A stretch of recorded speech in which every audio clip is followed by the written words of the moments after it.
Ia, ia le atua lenei tulafiafi i le suafa manu malo Iesu Keriso. Ia, ma te ofalofa ma faatalofa atu ai Samoa i lau faafogaaga lenei afiafi. Ia, ma ia i o mauga maualuluga se i ona i faatalofa atu i le paia ma le maualuga o le lau o le talalelei o na tulaga faalupea. Ia, faatalofa atu foʻi i pagauma lava ia a le Global Kingdom TV Channel. Ia o loo mulimulitaʻi lenei auaunaga. Ia malo le soifua, malo le lagi mamā. Ia faatalofa atu foʻi i le susuga le CEO. Ia Pastor Mike Pureta ma le faletua iā Sara ma le nofo alu. Ia faapea foʻi auauna. Ia o uso matua faafine ma faletua. Ia o loo matou nuti mea faatasi. Ia tusa ai ma lenei auaunaga. Faapitoa le faatalofa. Ia i le susuga i le faatamā ia Paulo Mikaele. Ia ma le ʻaufaigaluega po o le pulega a le RCTV i Samoa. Ia le aliʻu tatou toe feiloaʻi fiafia foʻi lenei afiafi. Ia a maualuga le aoina o le masina. Ia e ala i lana faamalōloga ma ana faamuiaga. Ia i lau susuga ma le ʻaufaigaluega. Ia vi ai le atua i lenei afiafi. Ia faatalofa atu foʻi na ia matou sponsors. Ia o loo matou nuti mea faatasi. Ia i luga o lenei auaunaga. O le ampera lenei for Christ. Ia po o le soatau mo Keriso. Ia i lana polokalame o afiafi o asā. Ia e pei ona faataatia i lea taimi ma lea taimi. Ia ia le aliʻi faatalofa atu foʻi na ia matou faafegaiga. Ia faletua ma se foʻi na ia matou faifeʻau malōlō malo i latou tapuaʻiga. Ia ma le latou tatalo. Ia o faiba tama whanau e le kalesia. Ia ua ia malona malo. Faatalofa atu foʻi na i auauna ia ousa foʻi matua faafene. Ia o loo matou nuti mea faatasi i le soatau mo Keriso le gata o Australia. Ia a o aukilani ia vi ia le aliʻi u tatou feiloaʻi fiafia i luga o galugalu o pe au le ea. Ia e tusa ai ma lenei auaunaga. Ia lenei tulā le atuina atu ma le faaloalo. Ia i le susuga le liaoao ia vaiouga. Ia o le ataʻitaʻina i tatou se tatalo. Ia ona tatou amata ai lea tusa ma le tatou polokalame lenei afiafi faamolemole lava vaiouga. Tatou tatalo. Aleluia. Lo matou tamae o i le lagi. Ia paia lou suafa, ia o mai lou malo. Faia lou finagalo i le lalolagi e pei ona faia le lagi. O le matou tauanau i le auafio, lo matou tua i lenei foʻi tulafiafi. Praise the Lord. Tapena le aliʻi e lau fanau po auauna le aliʻi e matou te momoli lau savali. Talo i le agaga ma le faaloalo, le agaga ma le faamaolalo le atua i lē mafaia e auauna se mea. Matou au ni auauna i faatauva'a i luma o lau silafaga paia. Faatoga i le auafio le aliʻi e paʻi mai o matou mafaufau, o matou loto ma o matou agaga. Faauina i matou auale momoliina o lau upu lenei afiafi.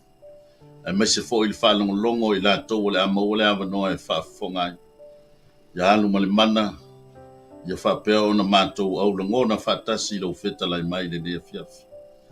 Foʻi iā le viiga iā te oe lo matou utua ona o lou suafa manu malo Iesu Keriso. O matou tatalo atu ai. Ameni ma ameni. Amen. Ia faatalofa atu foʻi lau susuga vaiouga. Ioi. Malo le soifua, malo le lagi mamā. Ia, se ulofa. Lau Ia sunga lele. mo le. Sunga le whaiaonga. Ia poro sunga i le diawao. Ia le tu o mo nei whelo i le matangofie. Ia ua lo fo ia so ele o mo sta maftanga wa pere i lungo pe au ngānu ngānu lea. Ia e whaftai i le tua. Ia ua tapena ina fo i nei avanoa. Amen. Ia siasi mai fo i lungo le maunga nei. I mea o lo whasoa tua i le sau malungo. Hallelujah. Mo to lo no foi lo pito lo lo ia le tua fa malo foi lo sunga soifo mo malangi ba. Amen. Malo for soifua ia le ki o foi kama ki sala elu fa mai yo vai lungo mo. Ia pasa sa que ponga yo ia to sot. Pe vo tala fai salamo. Amen. Ke pai mo mai o mai ai so son ia le tua le fiaf. Ia sa mo le tātou whaasoa le nei a fiafi. Ia o le a maua mai lea I le tusi lea mātai o lona mata upo e fitu. Ia o lona whai upo sifuru ma tolu ma sifuru ma wha. Ia si o tātou tilo ma tātou mata. Ia po le a foi se tala noa mai le tusi tala o mātai o mo I tātou le nei a fiafi. Ala tu inatu ma le whaaloalo le sunga le ni awa o ia meionga.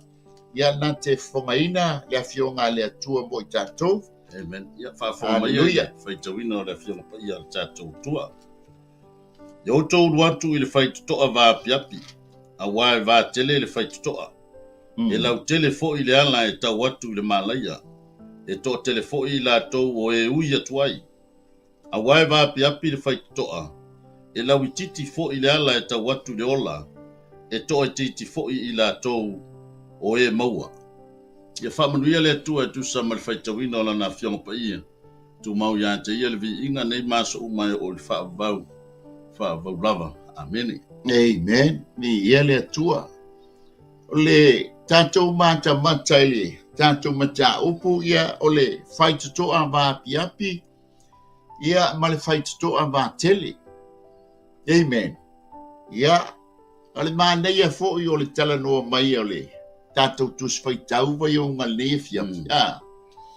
Wha mai o le whaitutoa vātele. E taʻitaʻina I le mālaia pe tau nuu I le mālaia. Ai wha mai la e toa tele I lātou e fia e ui ai. Amen. O fo I la I le whaitutoa vāpiapi. Ia wha mai e taʻitaʻina I le manuia pe I o le manuia.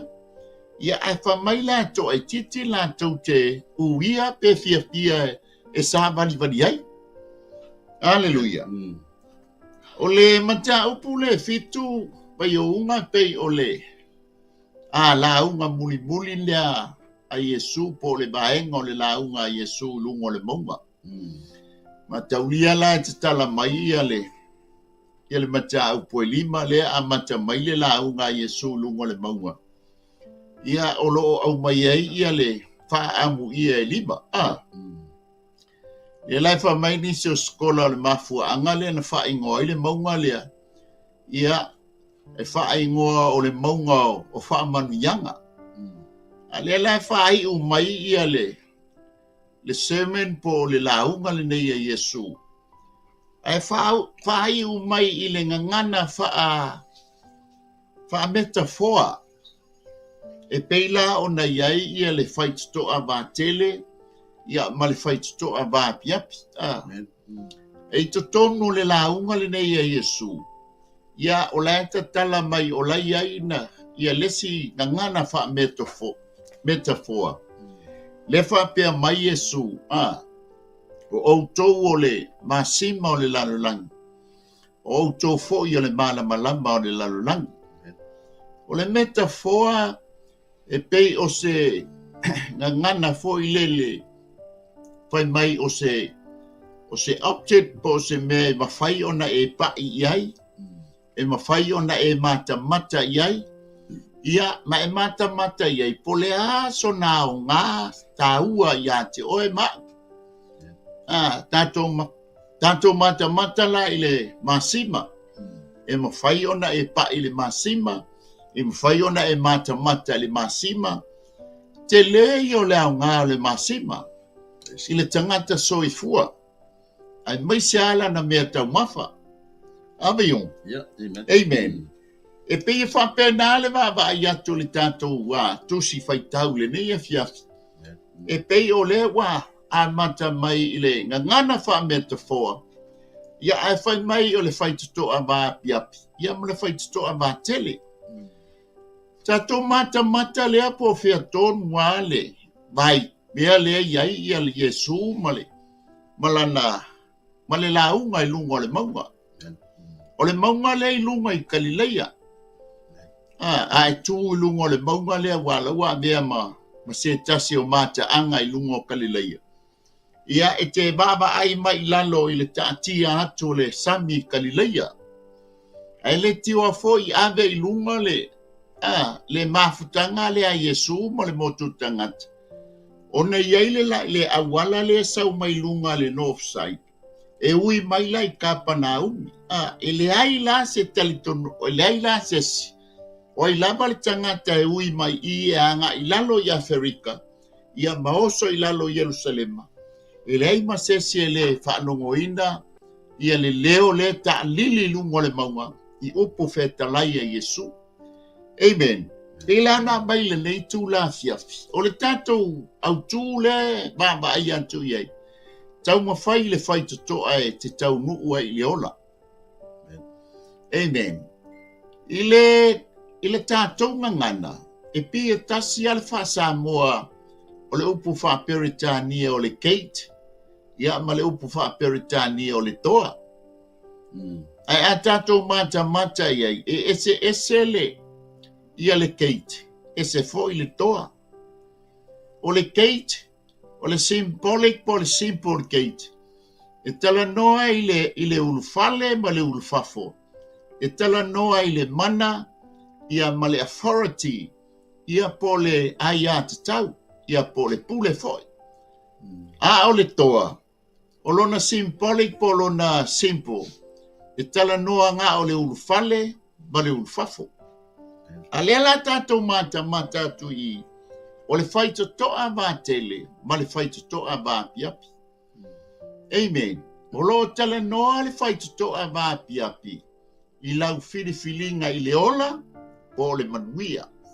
A o le whaito toa mā tele, o lau filifilinga i le oti, ia ma le mālaia. A le tāmata mata atu a maio.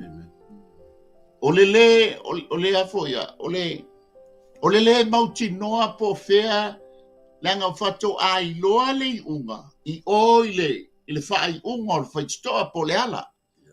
A o le amatanga, o le matua atu tusa le lei. Amen. Ia peisa u whasoa, mai unga lea fiafia tusa ma le talaina o le tāmatau. Ia whaftai, ia le tua na ua. Tātia fo i tūlanga o le tau whaamamla maina. O le waenga o lo tata i le tamata uku le nea fiafi. Ia le ali, e mātanga o fia fo i le mta upu. Ia ona e pēra ngona i le mta upu ia lona taimi e sauai. O tātou o fo i taimi. O lo o tātou wama aia nga i le whaiunga o mea uma. Tātou mata fo i wata ata mai lava e le o toi mamao le fio mai. O le tātou li whaona o Yesu Keriso. Ai, pe ole, ai tanga i ai lau sunga ulale na o matamata mai le amatanga matau. Amen. I te foi le maali o le omi minga e Yesu, umalana launga. O le whasolonga mai le amatanga o le matau. O le ua tala noa nga i leo langa wha sino o le tangata. Ia. Te ro o le tai o le mele le inga whainga kanga e loanga le mea sa o le kei te ui ai. O ngā o le kele o le au whamasino. Whaasingo mai le awala e le ai o ngai se le mena te usoi. Whaasingo mai le piko. Te le au le amatanga maingolo tala noa i le au whamasino. O tu te whamasino atu ina nei whamasino ina o tau. Rango le kaimiling ei. Wale lo wale wa fainga tayo na fili tangata le wala sao ya wai. Ia. E sao fo ile si fa masino la sao lo ma fo fa. Sao le si fa masino la sao lo ma fo fa. Wa ele lo ai po fe tonu le wala te tau na e ui. Fa mai fo ile o vai ngalo na lua fa solo mai la lo tatu matau. Wale ua fo ile si le fasila au le le hutu poto le mantoris. Ia. Le ai vai yo si au fasila. Sia bua moia. Bata o ye sia fasila au e ke vai pola se fainga e se sia fasila au. E mo tama ia fu le fasila au le mantoris so. Amen. Tu so ingale pe ya tata mai ina na tau fai wi lo mata se yo va ai anga i lunga le matau. Ia. O fele tata yanga yai le au minga Yesu o fai toa. Amen. Mai a o to sa ili. I me o nga. Tu so nga wa mata langa wa ilo Yesu. Wa pe wa falling mai. E pe wa fa lo to dua mana to tangata. Ia.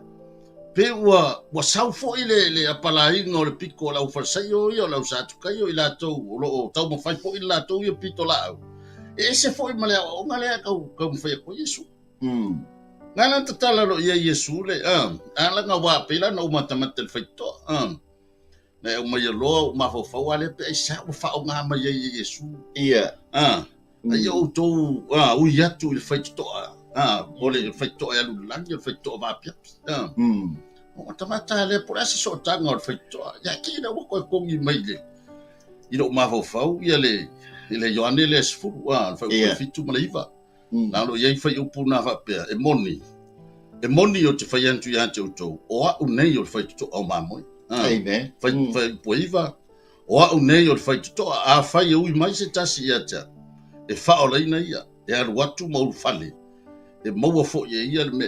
Nesa e sa noa i le. Le whale ma le whafo. Ai o le malo si anga o vaenga ia i lua.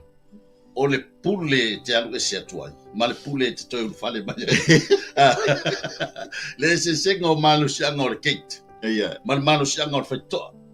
O le whaitoa ia.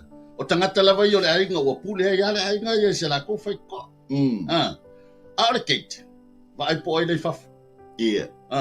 Ma ai po ai le omi mai o le Kate. Tusa le ia te oe le whatananga. E ke whapea koe kakala le Kate. A whapea fo i le aia ia te oe fo i le pule. E te whapea toa i le aia o le kalanga Kate. Mana ia lo le momoli mai ngai lau sunga o le tulanga na. O le se senga o manu si anga o le Kate. Ma le toa. O le Kate o ngai ei kukongu ma le si whao poponga i lunga antu. Not only nga o le sau tu tonu ma le rifafu. Ai o lo iei ma le manu si anga. Ma le pule i te tala. O le mana ia la lea o le au mai ngai Yesu. Langa le ka amata whaatata mai Yesu i lunga. Ia le mele ua tupu i le au i le to'atele o e talitonu. Amen. To'atele o i latou e talitonu. Na ua amaka inga whaakaka Yesu. E pi fōringa mai ua amaka kau whaarufsasi ma whauwhokangaka. I pule ngā lau wadi ia ngā ka ua fōi ngā lau profeta pelo ma lau. Ia mai ro Yesu. Awari mai maua ka kupengi. Awari mai maua la ke ua maku sori pua ma lau. Hallelujah. Ia mai ka whapena. Amen. Se tau o tufo i tatalanga o nā whai upu ma le whao ngaina. Ia peo sau nā toi whao popo atu rau sunga. Ia le. Tatum tau punefe. Lo le whaasoa. E sa o le lei. Pe o le toa pe le kiki. Ai a me lo le Kate pe o le me te le. Whakufoi le advance le iai. Ai o le pule la ma le authority. Ia ma le mana e. E tala ai.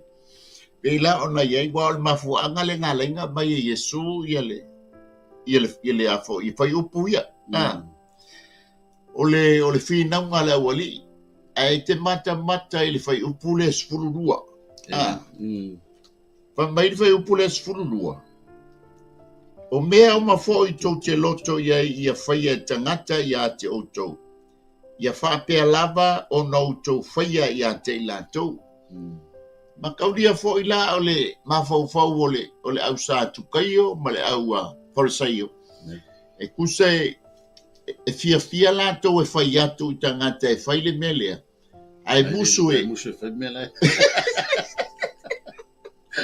E fia ta watu me whai a musu e whai mele banga e.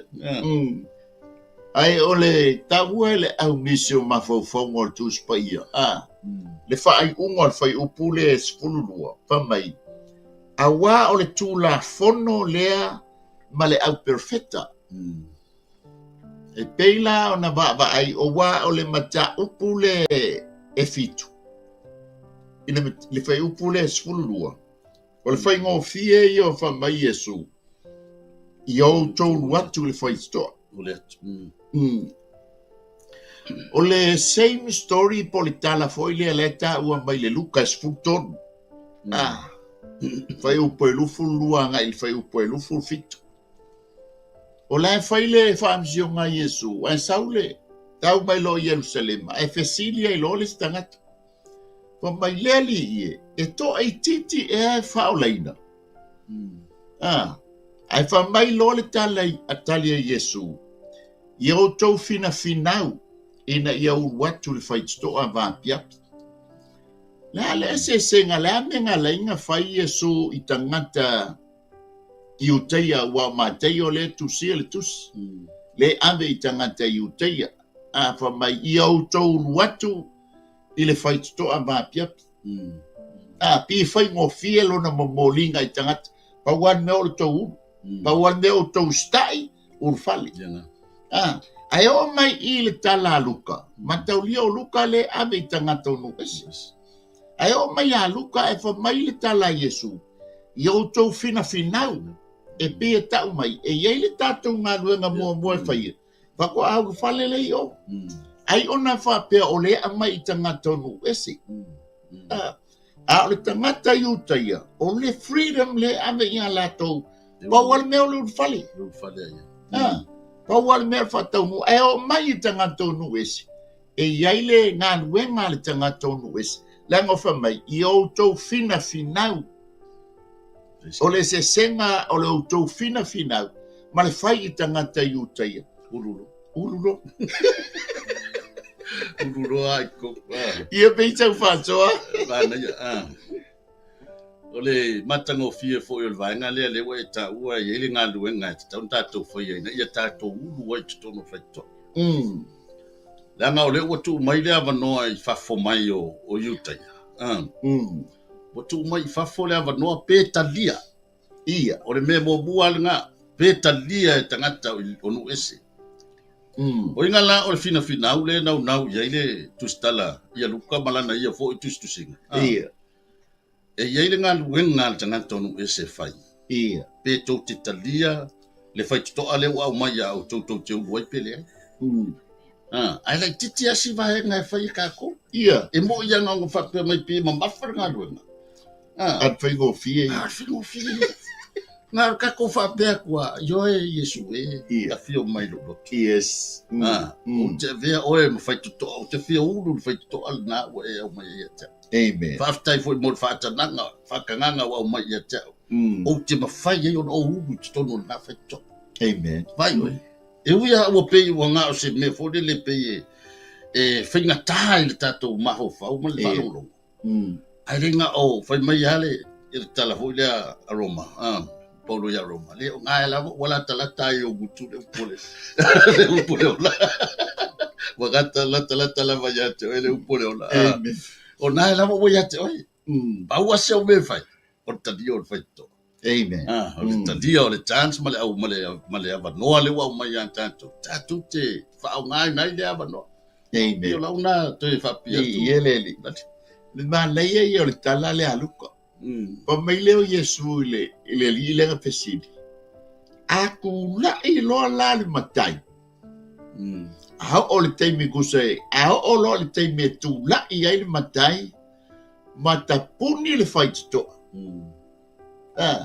O ngā mala lolo o kui whao. O ngā kukui lo le whafo. Le wā te la. Leo wa tatala mai li whaitotoa wa iai le avano e unfale.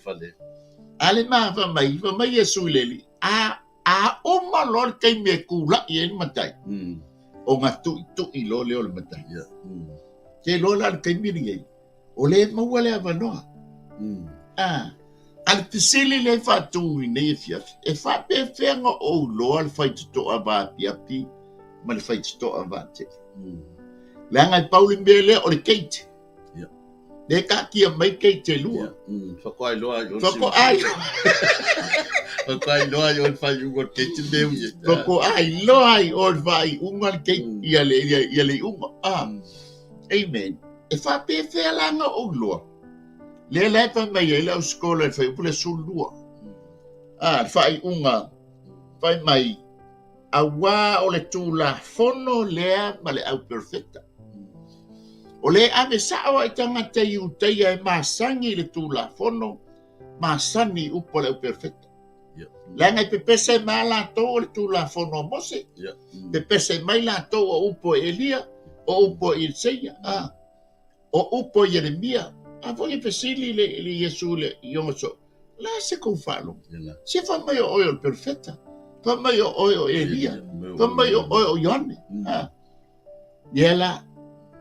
Wha mai lola ia foia. A whai la e tausia I sala elu tu la fono male. Ma upo leo perfecta. Ma whai ngō fie leo ma la kou. Ai o markei mo Yesu wha mai Yesu. ia e alofa atu i le ali'i lo atua, ma lou loto atoa, ma lou agaga atoa, ma lou manatu atoa, e ka o fa'i ai le sinima muamua o le tulafono. Lua ia e alofa atu i le lua te tua'oi, ia pei o e lava i atoa. Nai mata leia. O le makua ka'akia mai ai luma le satau. Wa le kake alofa muamua i le atua, o ngata alofa i le lo tausu. Wai le ngai lunga le satau. O le tangata tonu wa le ai mafuai o na waapiapi le awala le tātou ke uia. Sa o loto la utafao o la uweba. Le mai ai Paulo ya konito wa tatanga me umu. Ua le mawhanawhana me umu. Le mai konito mua konito spunfa upolufu tolu. Wa tatanga me uma yatia. Ua le au ngā me uma. Wa tatanga me uma yatia. Ua le mawhanawhana me umu. Ai koe pese mai fo i mua konito mta upe ono fai upe suma lua. Ua tatanga mea uma yatia. Ua le au ngā mea uma. Ua tatanga mea uma yatia. Yatia. Pawa au. Pa mai Paulo. E le i whaia ina la au se mea. O le winga o le tala Paulo. O le wa yailo na sa o le tonga i whaia iso se mea. Ai ono o le tangata lea na whaifo yatia ia. Paulo le ame wa lenga e a atui mai yatia. Le tangata le nga filifilia Paulo e whaima ipu na te mamolia le talalelei nu es. Le nga makua al mai ale ala sa o loto ai Paulo saua nga o le ala sa wali e Paulo. O le winga tonu lea. Ke lo foi lo soifua molo au lo foi tangata i le whai ngofia i le te leo le sa o tonga sa o tapawai. Pa uweba Nau kele i ole wala sa au kami solo. Ai inga ua o maua keriso. O le tangata la lea. Ua whapena o na nāt o wa limita i la weba. Limita i la la whao matula whapea. Au makua au mai ale au wala. Ua iaitu la fono o sa mati. Ua whapea. Ia peisa whapopo. Wale so nga faya me tanto te loto ya. Amen. Kai misaka ko ye le lalo lagi tapu le akako. Pe ta yane na tanto talia Yesu Kristo. Ya le taimi le pe wa savani ya fefe, savani ya lia. Wale so nga bigoi po se me fa. Leo nga o pe o pa pui me o mai ya nga fesi ba pia pia bele tanto te oi wale so nga so ele to so na talo ichi ole mane ya fo ile ole to mo modi menga Yesu ole na wo e tala o ai o le hato wale le awala le o ala ye lua po fe to no ala ye ole ai ya no uta o le amatanga e vai yo le o menga Yesu ai me se o fa lu pe ina Yesu le o fa tio ba le o fa msino na o fa tu sa nga Yesu me o tu te va tu le me pa ia uli awa fo to te lafo au to pe ni nei lumo pua nei la tu soli ai o la to vai mali liu mai i le sai ia o to ole metele ma le pe ole au tu le ole pikola au le fo ia vai o mai sai ia tangata o mai fa o matia tangata ai tanga ila ia ile fe go fie fa lo le fo tsai o mai la ko ia le fo kula fo ile fa o punga le bana ka o pu ai i utai ole mo ya o tala no lo me le pa le fo me o ko ke ko me pa ia yuli aiwa ile pela vai nga mun bulina ia o fo to te la fo to pe ni na lumo pu tu sa le tala no Yesu ile te leo le ta ua la na mata upu le sa mai ai vai ya tu e makuale ma ia kama ia le ka fa ko Yesu amen masalo ko ya fa pe ko Yesu anga avisa o pu o si se vai andele por calabre ban fa fo hallelujah la na tala no le yu tai le pu ya o matua alu ale o long le tu fa yu ta ya ia ma wala lo tangata ona ya le ye la tu la fono o mo fa ka fa tu la fono ina fa ki ka ngo mai pa ya ku bele pa ia ya o sanga ko ko man ba amen sanga ko no fa chau vi ai ole mana ya la le la nga le ko to la pata ina ye Yesu ya le ya la to o e talito ave ame tau mo tangata talito ko peka nga kaya langa awang yo ka ko so ko ye bele le me pa ye ka ba ya langa ya to e fo i ya tato ia o mana ya la le o le to e mol molinga Yesu o lo fa tua fo ila Yesu le tangata le na e anu fa to le ia ai fi alu la fa ko le awa ke mga ia ke ka banga e fa masingo ma ya tato ia langa o ka mga esel me nga o ma ya ye le au tau fa se ye la to o ele umana na o tau te o le wala le man fa to ala suma amen ele umana na o tama ya tato te talia le fio ma yo Yesu a me se le au wala ma le ava no le utu ina ma ya Yesu e fa ye tato manisi tato te ui to no fa to amen Dio sa na to e fa popotu ia le pe ona ia le tala no mai el faisto a ma piapi pe ol filifilinga le tangata pe la lewa ave i tang ele moto tangata ai ole kausi le mele va ia koi le usatu kai o mala falsaio kele tu la fono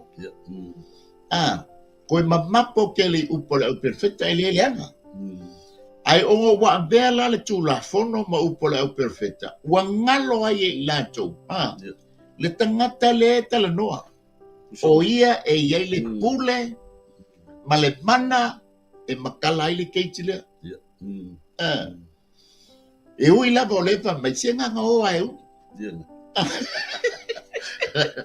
la va pela cosa ko va su kol bele ko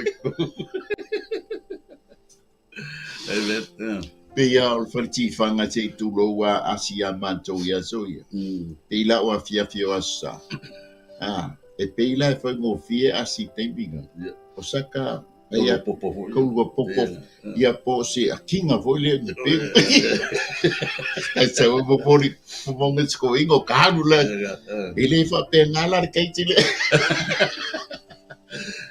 ele va plus be ka fa ko se sir va tu lo keit mata ule fo nanga le pelanga e ta ua o lo tala no le foi to ia Yesu nepa mai Yesu o ia o le foi to ia a mamoi ai le ma foi ona e ulu le foi to alea te ale loa o le tangata le ma ele masani le tangata le tu mai le il foi to e fa mai Yesu bueno o ya mamoi ia e fa logo por foi logo le a logo ngala fa le te salu to o ia fa pele la o fa Yesu ia ala fi wa Yesu la fa mai la ke le masa ngi le Yesu io la fa mai Yesu e do o mamoi o lo fo ila to do le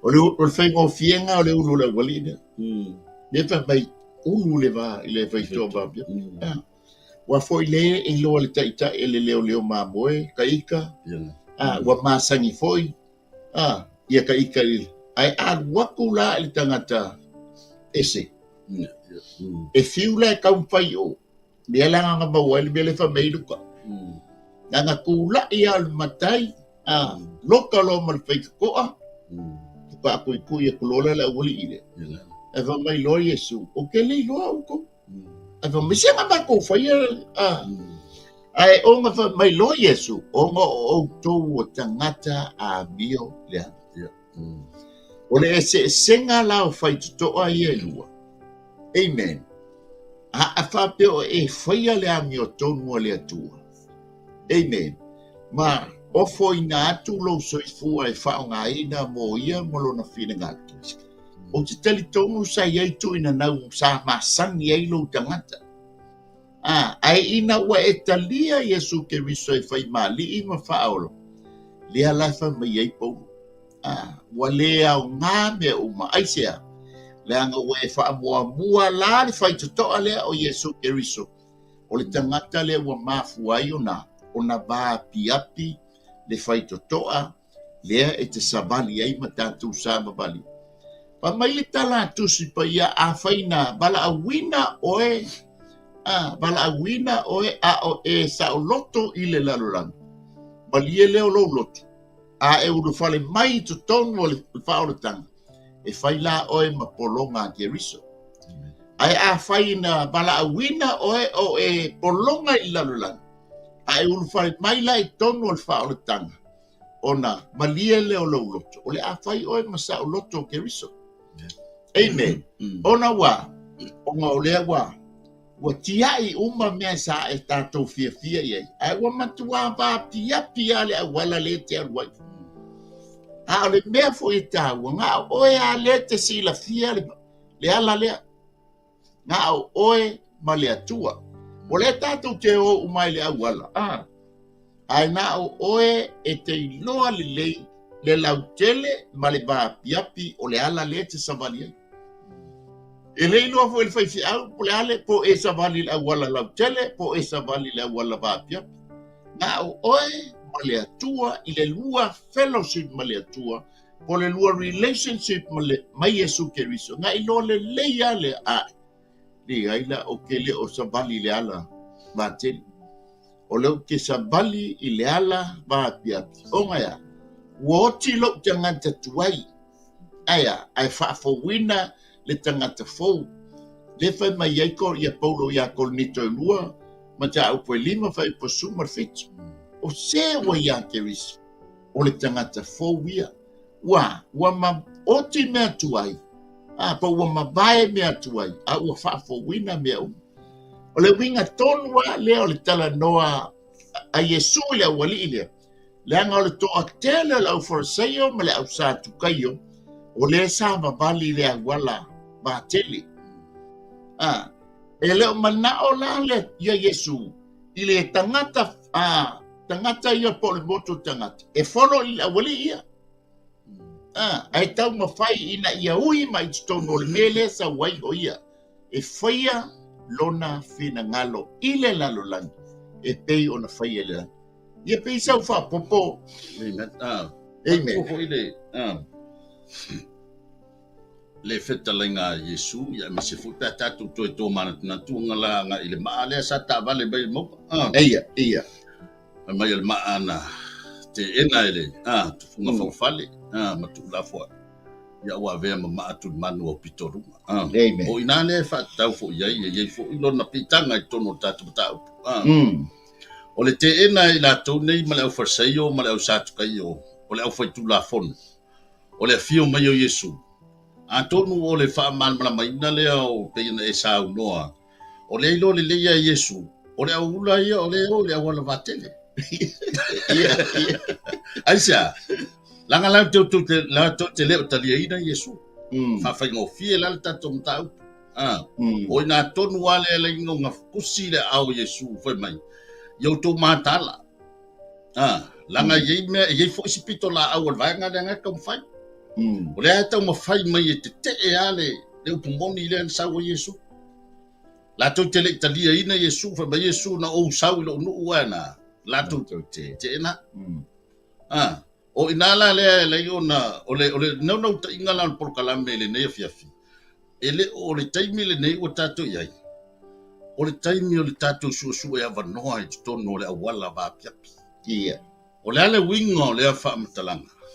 Mo o le taimi tato te talia ina Yesu Keriso. E vea mali i whaola i tato ola. Amen. E hui aina whatala ata. Ai leo se mea koe kalie e ngi si langa o le taimi. Ai whai mai e skeru, mai a e la vā e o lima le aso le li. Amen. E ma whai e lo loto na te te e atu. Whai o lima na te te e atu. I le aso e whaasala i ato e. Langa a o ale taimi o ta puni fai to a pe ona e sau noa e tūro le makai e ka puni fai ko. O malewa noa. A le taimi foi la o le te alu atu ai o le te nau atu e te puru nau atu te alu le awala. Se ke vai o le kele au fai. Au fai e maka ngai la atu i ate oi. E le sa o arau sa vali. E ke fiwa e ke sa vali aku e umai. O inana tala no a Yesu le au famsino na irunga la matanga no tau. Amen. To tele tangata la to tau mo fai e mai oi. La me la e we folo. E o singa yo la ko yo fasila au le yo la to manta se tu lo fa fo. Tau mo fai ole ngava tau ta mai le kam fai fai. Awangi o ka ko moa le ola fa va. Langa pito la au fon ngar ki apolo la tau ya awangi e kingi ile fai unga ole wala le. Amen. Ai ole wala ia le na no mai tato por kalambe le nefiafi. Olo tanto talia o Yesu Kiriso. Na o ia ole wala. Pe ia fo na la vea mai tala nga Yesu ile la tala no ngama. Ile tau fa tali tonu ina o tama o toma. Pe ia o ka o fo de sia por kalame manga ia fo isi ko si piko toma ia nga. Tite. Wakala ma yenga ngi me ka ua Yesu. Le fa me Yesu anga le fesili ko mai le nga Yesu yupu ya. Wa o nei le ana o le pumoni ma le ona. Ele al watu ase tasitama. Pe ale ui mai ya ta. Amen. Hallelujah. Pela o tu ye tau on tatu to va ya ye wana tatu pe fatala ata ma tatu tatali. Ai o le upu ya le tua. Mo le se tai mi o le upu le tua. E fo tai mi tatu te le te fa longo le upu le. Tanga le pele sa no ye o ora kai me kapungi e fai ko kapungi uma ka ko kuspa ia o uma fo tai ni ka ki ko e fa ka ki ko ku wa ngo. Hallelujah. La fa mai el tai me a e fe o tali no takata. Ya pe o sa ule to e fa popole ne. Amen. Amen. Di ele e sa ule le ya o. Ole le manga ye o le amano. A fai le tato te samba vali le fai sto avantele. Ai o mele tai me o le salamo repentance. E mawhai la le repentance ma lo salamo. Mai a tato wanga sala. Matalia Yesu Kiriso. O na tato me ilole o il fai sto avapia pi tato samba di ai. O le manei ale, o le tato te o le taimi le o le taimi foi le fai ai lau filfilinga. E mantaulia o le furi ia lunga i Galileia. I le mele ia Yesu malana matau. Le ai ama se fai totoa o ye. Le ai ma se fai. O le mau, o lungo o le mau. Ai kongi o i Yerusalema. Ai o hapu Yerusalema. Ele ma fainga e ulu i kukou. Pe au ngoa malo uso le faito. Ai o le keiti kongu ala le fasino i Yerusalema. Le anga o le keiti ke le koe mau o lunga i le zitoa. Pe ma sangi faito toa pali. O le keiti la le. Ia makau le fo e eila ule o le faito. Ele ma fai o nga e ulu fale i kukou. Si te ale mali e mai e leo fai ko e kala le kei. O ngai ka kau nga malama le leo fai stoa. O le menga nga kaleanga tangata ia. O le pule ma le authority peilanga i le kei. E ave iai. Ia Yesu peilanga e talanoa. Le mai Yesu e le mwhaianga e alu kama. Pe ale e lau pule i. Le ui mai e ta. Te ale ui mai a kia whakua e ola i tama. E le whape o i tūla, le tūla whongo ala le whai mei whai upule sulu. O tūla whono ma le au perfecta ua tausi e le wali. Ai ngalo le wali. Le o le iai le authority le. Ia o le iai le pule ma le mana. Ia Yesu o i o le whaituto. E ma whai ai o ngā ui i whaituto. Amen. Ale mangai ai o le tala noa mai pelanga e te tala ile. Yonde le sfuru. Pai up mua ngai fai up e lufuru van. Kusa o le ata o le maa moe. Ma le taitai leo maa. Le koutu me Yesu tala lea. O au o le fai tuto au maa moe. Po fea lava kami e le maa moe. Na kei lo le lei al mele le fai tuto. Ai loko fia Yesu le mamo luli le fio sofa. E fio kakale apale zo. E fio kakanga fa nga lodi o langa koko. E fa penga u mata to te mile. Amen. O lea ta to te ile temio no ese le i. Ele i uma ele tu lai le matai. A le ta to te le temio no ese. O le temio le alofa tu noa. E talia ai le mamoe lea. Tamai mamoe na fasia. Aua a o malo te ngol te mai mamoe. Nga malia leo lolo. E ke lua wheloa ila ma leo ngali ku ai ngali te ngol whapsingo. O le te mi whai ngō fie. Pe iang o whai an. O le whai ngō fie le te milile. Ia iu te ia. Se ngā le ulua. Palasi mai an tātou anu ese. E whai la tātou awal. O le tātou talia la. O lea. O le leo, o le whai tutoa. O le kare tū mai whai tutoa. Tātou talia tangata le tū mai whai tutoa. O ngā maua leo le tātou awanoa. Tātou te uru whale ai i leo lai whaamawau. Mali whai ngō fia i ala iu teia. Amen. Ai lei fo ila se sin kau sirku la fongo ngā Yesu am whai ka tau situla. Ia peisau tō so ani mai on. Mana, e se fo ili mana i ar whao ngā mai ngā Yesu ole. O le upulea, ngā e whaasolo mai le fitu ma le vata. Ma le iwa fo, iau tō le atu ona fo ina mai ei lea te utou, iau tō sa ili ona utou maua i lea. Amen. Iau tō tu i atu, ona tō ina i lea te utou. Pena o le singa vaenga pe ona tala tamatau. Ia. E le whape kia roa kuroa, e se sa o le kongke. O le atu. O le atu. Sa ili. O tō maua lea, tui. Ona te tala ina mai ei lea. E le ngaluenga nā tātou e whai. Usa o lea. O vaenga umai ia. E alu umai to tonu o lea. O lau talo sangale Yesu ia tsuko pio mai o roto. A vea oe mali in whaola ia teau. A vea oe makate. O te uru wai o wale o lai whaava. Ona whaasolo ture i lisweu mana ia lea. O ai se tanganta o tau. E a ole mailo nā tali i se areto. Nā te avane ea ia te i se maa. Ia. A ole mai fo i se ia nā te avane ea ia te i se ngata. O i lea tala noa Yesu i le loto lo nā lofa i tangata. Amen. O le lofa o Yesu fai mai nai fai mai fai unga. O le sini ea o tau. Hallelujah. Kusa o le loto leo Yesu le lofo Yesu. So se mea ko ke fai mai ai o te a. O te tatala i nā tu lava mo o tau. O mea umala nei o le au ngani a Yesu. O le taimi o lai ei lea wanoa o le tangata. E o le ai. O lai ei lea wanoa o le tangata. E tu i ai. O lai ei lea wanoa o le tangata. E taru sanga ai a Yesu. Ai a tū lo Yesu le whaitoa. Yo fai os fenka. Whakua koe kui mai a Yesu koe ngō hōt whāti ka whai mai a. O te tūre whai te toa mō tui i atu. That's the last now. Ia. O si koe muri ale ngā. Ai se te tala mai. O te uru whale atu ma te tari sua whātasi mai. Amen. Awala kau te whakari koe muri ngāri. Ne, au whakari. Ke mai te tano wā pe a mea te. Se koe mai. Ala koe mai ole kua mo lewa doa e. Lai au le tapuria whaitoa. E pei ole ngangala mai o mata pune fiafi. O le tātou nau tainga. So se tangata e lofa ia Yesu. So se tangata e talia Yesu. O ia le nā. Ma whai o na uru le whaitoa vāpia pia pia tala no e le fiafi. Pei ole stoi whapopo nā. Nale. Ele. Ole whaitoa vāpia. Le la wa mai pela nga tala no mai fo ile le yone le sfuru liva fa mo fe poeva. Usale mai ai nga le binde ma le lala.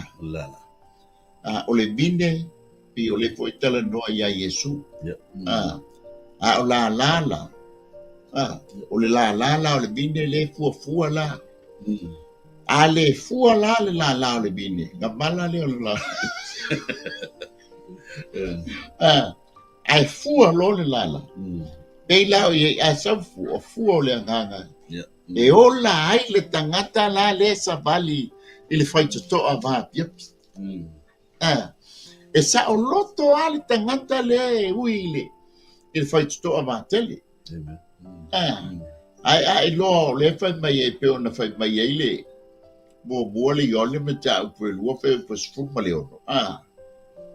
E fun tata no ai tu na e fa so songa foi o le tu na o mata tu na o tino fa lia vale o le ola fa baila tala tu spaia ele mai le tama ai mai la a faila le tata te ola ai le ba engale longo winga la O le tātou tsava vali la fai tō mate. A ua fo o le se me tā fia i oi. O le fuli ala savat. Pule fo i oi lau loto. Malau me fai. O le pule alama le tu naunga le te fia fia. Longa o minga tau mai ia tātou. O le ale ke sa vali le awala mate. O ngā wa le ni tu unga mai ai ai. E mi ai a fa pe o ngai te sa vali wa ele to fai le mesa tātou fia ia i le o langa tuai. Ni ia lele. O le la ka ku ke ui ale me silio le tau. Now oe a male atua. E mai ele tustala. Ma taulia o Yesu Keriso o ia o leo ma mo ele lei. A manatu lo lei o i tono al pa ma moe. A o anga release ma moe. Foi lei. E fa ngā le keite. A wala la teli. Ai a ho o lo ele taimi e fa ngā i ele leo ma moe. E fai se tui o le ma moe. O ma tatai mai lo ile fai sto a ba pia le nga le tasi ale ma moe e ofi mai e fai e longa tui ia ia pe fai fo se fai longa le ma moe o e fa nga ele kama i a wala le ko so mai e tai mai ele ma moe fai tong tinga le ma moe o nga tala lo le e kusa ui uma mala ma moe e fai longa tui ia pe fai no fai lo e ui mai la wala le kas pa pe nga umala le minga i o le sa o le tonga ia le fai to ma tele ai a o lo ina fai konfiking o le mamo o nga fa o nga lo le o wala ba pia pi ia e fa ui mai ele mamo nga le mamo ia mamo e kasi ia mo kai ka le mamo ia fai lo pui ia fo a release e fa pe nga umala da Hallelujah. Ia bisa popo. Ina nei fesini sis. A fai wo fai to ya wala ngai. O fai to va tele mal fai to va pia. Tina we su fu se fesini o fe la fai da o le fa va o le kau ye le ala va pia. A fe la tau ye le o le va tele. O le awala ko ngare le ko ku de ngai o ma ko ngo ko mo o le ngila ko bori. Ia. Mai ya. O ye fa fo le lo i ta fai o lo ye le ta fai ta ya we ma le li va boni fo tu so na enda nga ye le wala va tele ia a wa fo la o le ua e ke le me le watu o le gi so au o aku o ma ka pa o le mo se o fo la ba ta pa le moringa a mo kwa pe ya tu sa la ina tu sa ta o mo ye o le se o le ya ma se so tanga le se pita ma tu fo ile pita ta o fo le vini ia o kai fo le ngai o le behave fo le ta to le vini vao la nga le fo mai kusia kala pa o mai a o ni la nga ko fa piti mai vi ge le longa ya la o fe o pe be le la fe le be so lo ila le vingi vao pe fa le de la le vingi ai fa fe tai le tua o le ya Yesu o le tu o ba no ma ya ta to amen Langa o lo nga koe di wale ya Yesu ya ilona anu o lava ya Yutaya ma Israel. Ya fela o le afa i tato. Ai fafta ya Yesu o le ai tatala mai la no ya te tato. Tato o lo o fai ngoi na Paulo fai mai o tato o vide mau. Wa mawalo tato o no le vine le lei tato te pi i le vine le lei. Tato te ola i le sua o le vine le lei.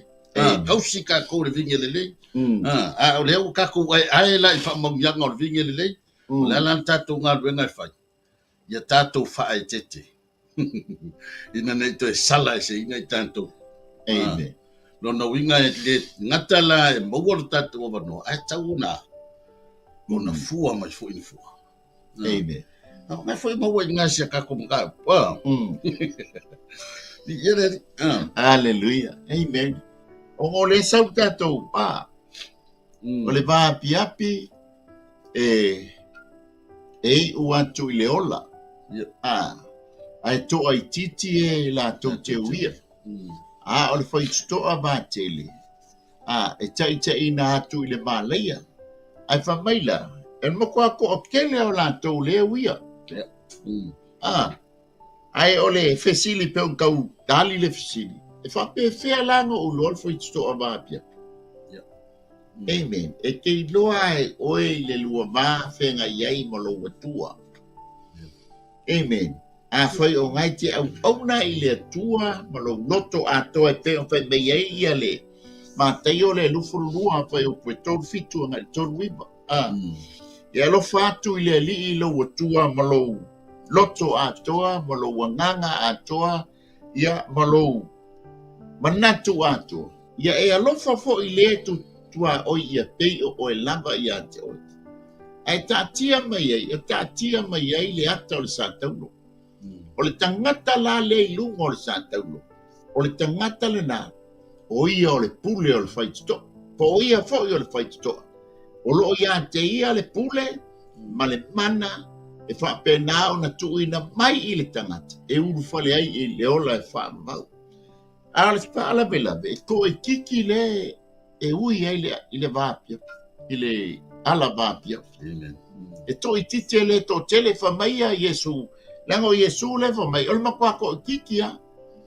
Ai makua to a tele i la tau, olo o ui le whaituto a vātele. E mantu natu i whaalea mai vāma aifo, ia te oe lava. E le whātunuina il porkalame, amen, lo soifua ia malo fo tangata. E te mata i wha oe i ante oe. O whea le au le whaitutoa leo te sabali e. Ina ne i o mimita o leo te i le vāpiapi. E le o hau le whaitawina i le whaitutoa vāte. E o la whaimari tātou au tū. Tau ma whai i le whaitutoa e te tau nuua i le ola e whaamava. Amen. Ia e tau mawhai ma o tau mawhai ma tātou tau mawhai. Po o whea tonu le whaitutoa. O le te sa vali ai ma tātou sa vali ai.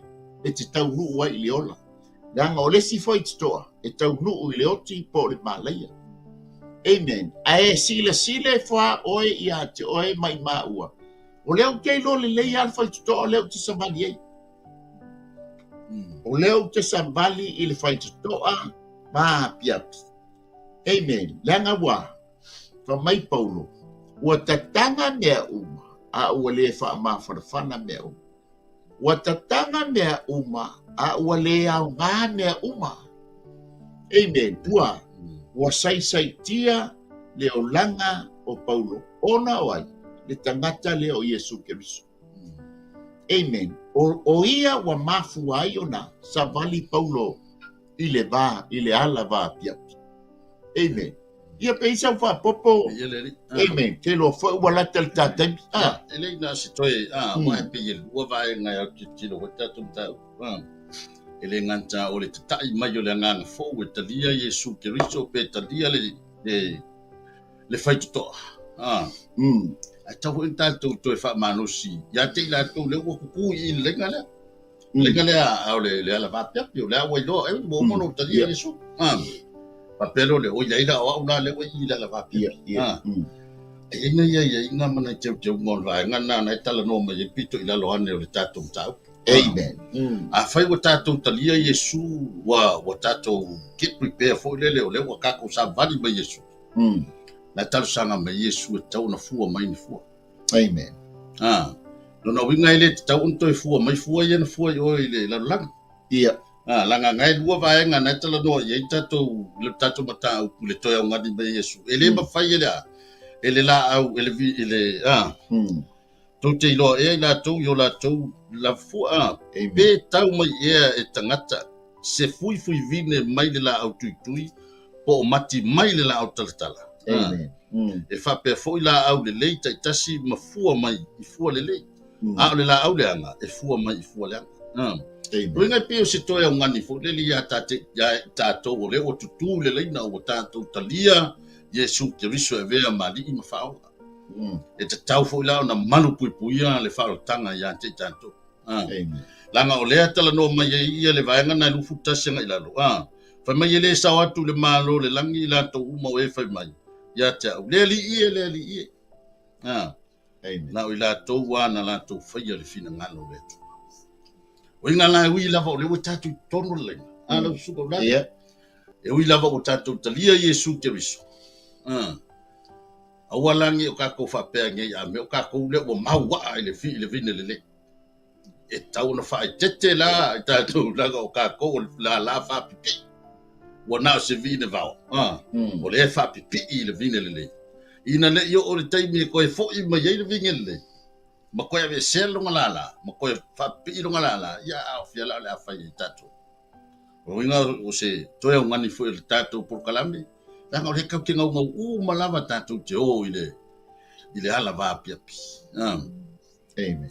Ia o le toe o ngani. Ia manu pui alo tātou iai te tonu. O le whai tuto ale pe o le tala no ia Iesu le ne fiafi. Sao, mea tu so so atu. Ia le ali, tala tono fo tātou mai le, whai wino le tātou matau. Wa leu whaua, la tala tātou teipi. Amen. Ai e pe o nā tala no atu ai ne fiafi. O lau whiriwhiringa. Amen. Leo te atia mai luma ia te oe whaititoa. Ma whai leo lau whiriwhiringa, pe te savali i le ala vā tele, ia wangai sa uloto ia oe. Ia pe te savali i le whaititoa vā piapi. A wai ese fo i lona tau unga. Amen. Pe iau na tala no, o le tala no i le whiriwhiringa. Amen. Whai iai lau whiriwhiringa. Pe fola na iai le tātou whasoa le nei e fiafi. Ma te tala noa po i e. A whai wai whafonga le upo le atua le nei e fiafi. Ia ma e manatu wai whape whea no utalia le. Le leo ma moe le lei po le tangata lea o Iesu Keriso. O ia o le whaitito. Langa na o ia o le whaitito a tātou tisau whanga atu wai leo lai whaamba. Al whaingo fie ia. Pau alu talia o Iesu Keriso e whai mali i ma whaola. Ia ngai ngofo lola ia mai mautino o le alala usavali i le ala vā piapi. Leanga o ia o leola. Leanga e tau nuu le ala vā piapi leola. A o le vā tele. E tau nuu le ote ma le maleia. Amen. Ma fia la e whai le titalo. Au te mana o e whate i tai mai upo le ni titalo. O le titalo le tau o le titalo o le wha o le tanga. O le talo fo i lea e tusi a ilo suafa i le tusi a leola po le tusi a le tamai mamoe o Iesu Keriso lea. Amen. A whai lea te mana o Italia o ia e whai mali i ma whao. Ia lea ma fia whai te talo. E whate tai mai upo le talo le ni e fiaf. Ia tato wifo ma te talo. Whafte tele a Iesu i lau upo le ni e fiaf. Wa oulo ai. O a ua le tangata angasala. Ai te tala atu lo uloto i ante oe Iesu. E whai ai oe mo ualii mo ufao. Whawhitei tele lava Iesu. I lo talia ina oa. Ma avea ai oa. O se tasi o lo au a inga le lang. Ma wha manga loina uanga sala u malau. Ia tu mau ia te oe le vi inga. Ono o Iesu. Amene ma amen. Oe whafonga nganga pa ia i le ua whaia le titalo e talia ai o Iesu Keriso e whai mali i ma whao. Ma tu titalo whamanuia i ante ia. Whamalolo i ante ia. Ai maise au whamanianga le mabai i ante ia tama. Mala au le li ie ia maua lunga so vi inga. O e foi e te whailo i au awalalasi lo lelei mo lo mantang o fia i ante ia. E whaatup la ia e pea lona fia i ante oe. E pe ona ia talia i nai oe whai mali i ma whaola tama. Whaamunia mai oe nei e fiafi tu mau i ante oe le vi ingo na oe Iesu. Amene, amene. Ia, vi ia le tua nei e fiafi. Ava i unga. Ia, tali tonu foi e iai ia. Nisi fo fuanga ia mai se fo ia telefon fo tanto mai fa wino tanto mtau.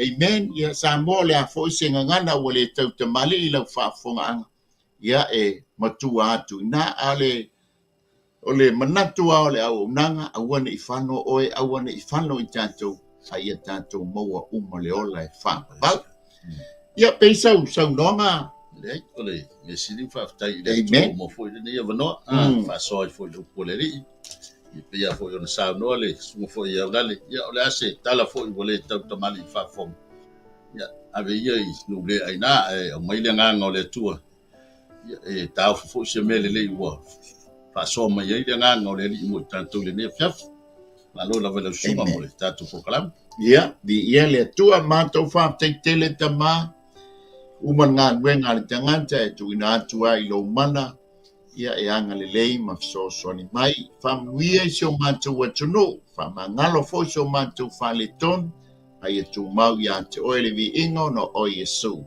amene amen ia mai ate ma o nei mai le lo mua ia ma te fa pia tu ia to fa sa moa muia le nei e fiaf